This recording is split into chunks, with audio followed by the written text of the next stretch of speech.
Machine Works. My name is Keith, and we are building our stringers finally, and we've got the material cut, we've got it deburred, we got it clean, and we got the only area that we actually had to put a grind bevel was the inside lip there, and we're clamped up and we're ready to go.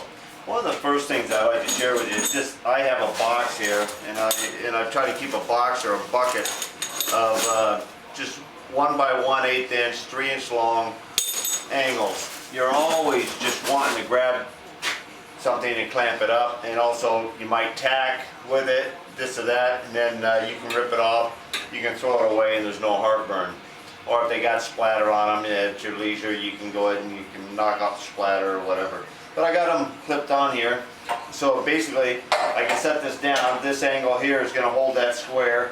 I can line up my vertical lines here that I have scribed out and pull it in, and I have that located. Now I'm going to go ahead and I'm going to tack this in with the Heliarc, and this will be the first step of the way, is to get these 4 verticals tacked into position, and then we're going to go ahead and start setting up to do the top plate and the 2 gussets that support the leading edge and the trailing edge of each of these mounts.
Okay, did you see that?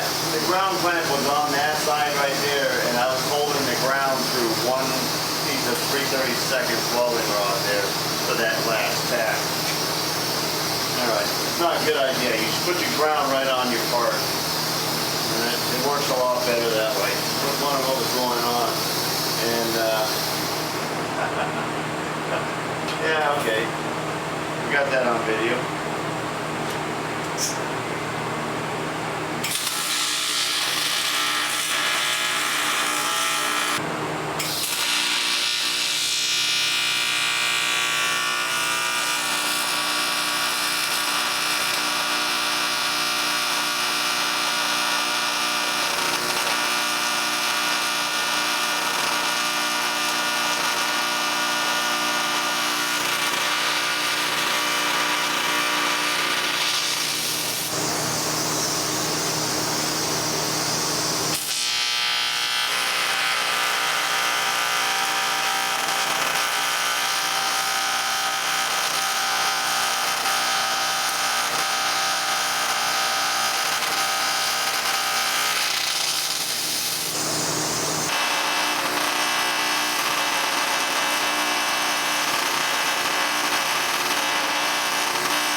instead of grinding and getting into that weld that I went around that corner, I kind of leave that, and I like to just take it away from the next plate going in there and kind of leave it strong.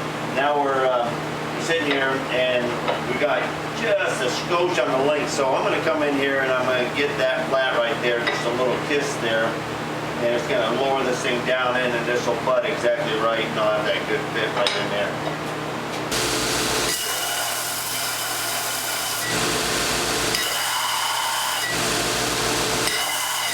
That's about all it's going to need.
Alright, we got out the Spoolmatic here, and alright, let me get it. Okay.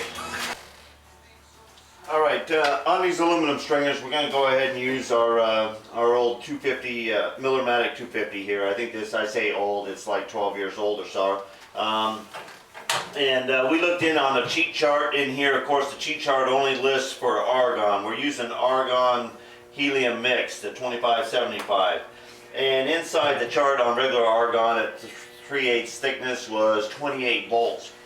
So we went ahead and we're just going to be a little shy of that. No sense in making the pushing it right to the limit right off the bat. But we're going to try it in there. We're going to try to find our sweet spot and how fast. Okay, now our gas, we're going to between 20 and 25 CFM. I think it's going to be adequate enough here. I use this thing about once every 4 or 5 months or so, so it's like going to school every time I get this thing. So, but I'm going to show you how I find the sweet spot real fast. Alright, we got some scraps here tacked together. This is simulate our fit ups and everything else here. Right now we're going to take this flat right here, and I'm going to show you how I go ahead and find that sweet spot. Okay, now we got slightly under 28 volts on the machine there. And I jack, you know, just from experience there, I jack up my wire feed about 5, 5.5, 6 on the dial here. You want to spit out more wire so you don't have immediate burn back before you even get going. So you want to squirt it out. You are going to squirt some BBs and stuff. And then while you're running your bead with your thumb on here, adjust back until you get to your sweet spot.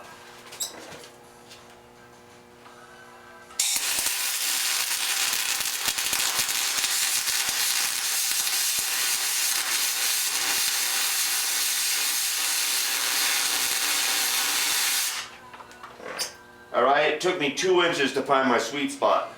Alright, we ran some tests around here and we found out once you get up to a sweet spot on the high setting, and also too you can find some burn throughs and stuff like that. You get the heat built up in there. There's a lot of difference between your starting out temperature and your welding temperature. So what we're going to do is we backed it on down, and we came over here and we got a sweet spot where we're down around 24, 25 volts, and we're only on about 3 or so on our dial on the Spoolmatic there. Now we're going to just be putting in root passes on all of our welds first.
and that's what our root pass will look like